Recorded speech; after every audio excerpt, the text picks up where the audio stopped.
Hi, it's Elise here at Bowman Library with a whole new teen book spotlight. So this week we are taking some inspiration from events that happened this week 110 years ago. And that would be the maiden fateful voyage of the Titanic.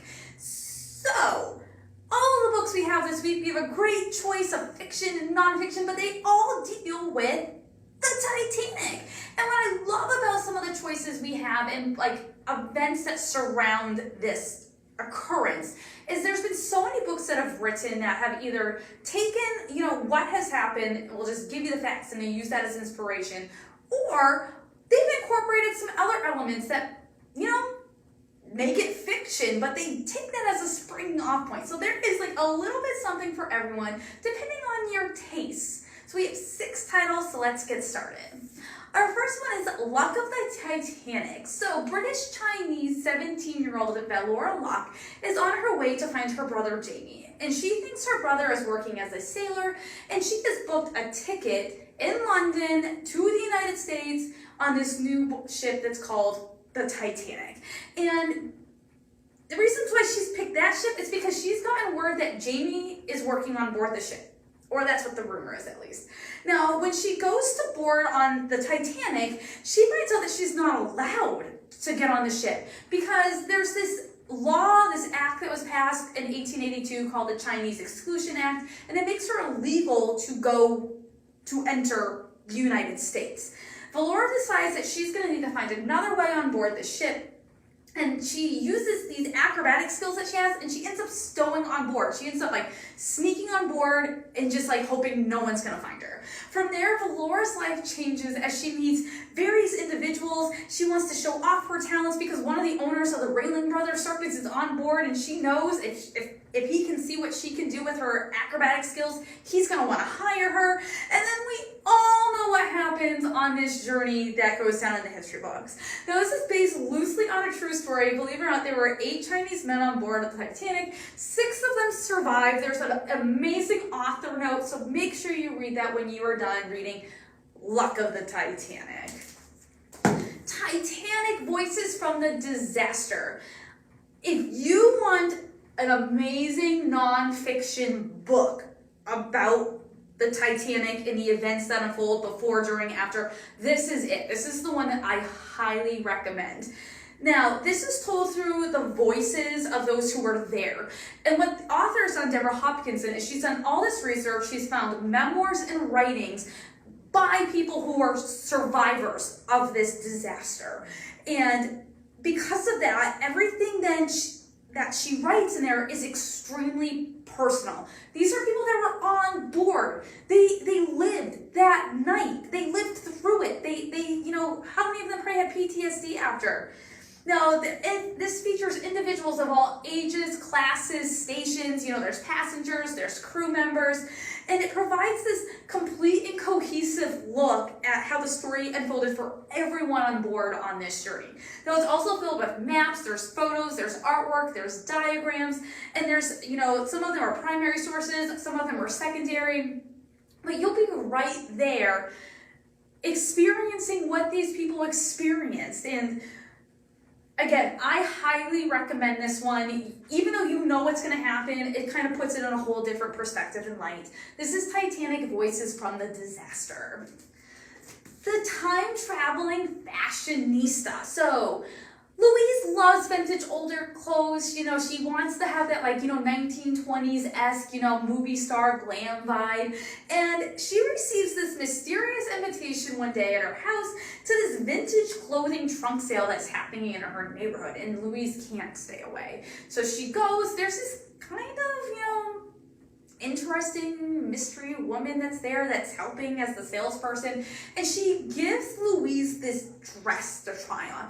And when Louise goes to try this dress on, when she puts on, she is then transported, she's sent back in time. And before Louise knows it, she's on board the Titanic in 1912, and she's not her. She's Miss Baxter. She's the person who owned this dress. And Miss Baxter is this up-and-coming movie star actress that she's on her way to America to become this big-time person, and she doesn't really know what she wants or who she wants, And before Louise knows it, she's Miss Baxter. Now, at first, she's loving her experience on this ship, everything that comes with it, all the wealth and the excitement. But then Louise kind of has this wake-up call because she knows where this is headed. She knows what is going to happen. So she decides to see if she can do something about it. Like, is it possible to change the course of history? And not only is she's gonna try to do this, she also has to try to make other people believe her. And are they honestly gonna believe her that the unsinkable ship is going to sink? This is part mystery, part historical fiction. There's time traveling. If you love fashion, you love this. It's filled with illustrations, designs of what was worn at the time. This is the first of the series. Each one takes you back to a different piece of our history. This is the first one. This is the time traveling Fashionista. The Titanic Tragedy.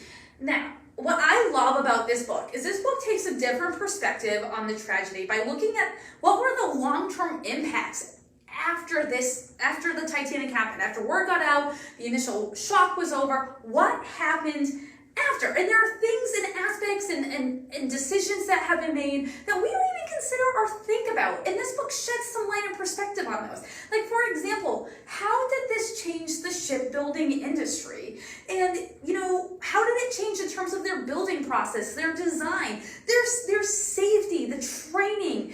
Because no one wanted another Titanic to happen. How did this happen? They wanted to make sure it wasn't going to happen again. Or another aspect that wasn't even considered was passenger safety. How much has things changed if you go on board a ship now? What is because of the Titanic, there are now laws that, you have to practice getting off a ship. You have to make sure everyone has a way to get off. There's just so much to consider that we don't really. We kind of just get to the point where we say, the Titanic sank, some people saved, some people died. The end. There is so much more that happened after that changed life, even for how we live today. Now, this is filled with first-person accounts, there's primary sources, and then there's different perspectives and viewpoints on each of these topics. So you get to kind of walk away thinking differently and maybe making completely different opinions than what you originally had, especially with the aftermath of the Titanic.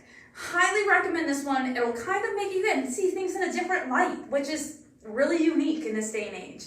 This is the Titanic Tragedy. The Watch That Ends the Night. This is a novel in verse, so it's told through poetry format.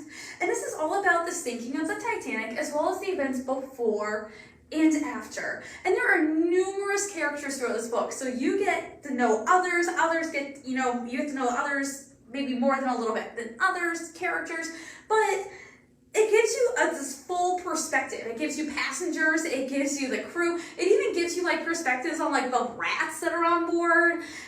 It's just, maybe you think in ways that you hadn't even considered, and it is all about that.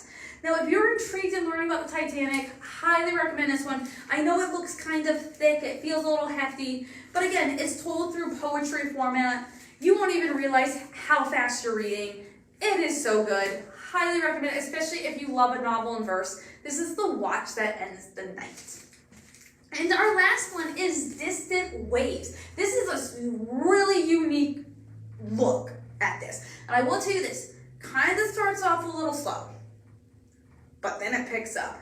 So as soon as Jane can remember, her mother has always had this gift in regard to communicating with the dead, that she's a medium. And the first time Jane happens to see her mother do this, she is 4 years old, and not only does she see her mother communicate with the dead, but at that time, they were living outside of Buffalo, New York, there's this earthquake that happens on that same exact day. Only this isn't a natural earthquake. This is an artificial earthquake. This made by one of the inventions that Nikola Tesla has invented. So then kind of starts this weird intertwined life relationship Jane has with Nikola Tesla and his inventions. Now, growing up, they're growing up on this commune outside of Buffalo, New York, and everything kind of changes for Jane when she turns 16, because she finds herself in New York City with one of her older sisters, and they are there to interview Nikola Tesla for this magazine that they're working for. And not only does she meet him for the first time in person, she also meets his handsome assistant, Tad, and they kind of then hit it off, and before she knows it, they're all in England together. Her mom's there on to do some medium work, and Nikola Tesla's there as well. But then they find themselves on board the Titanic. And that's where things kind of get a little bit different from the history that you know to this unique perspective on what maybe could have happened at this time with all these characters in place with the Titanic.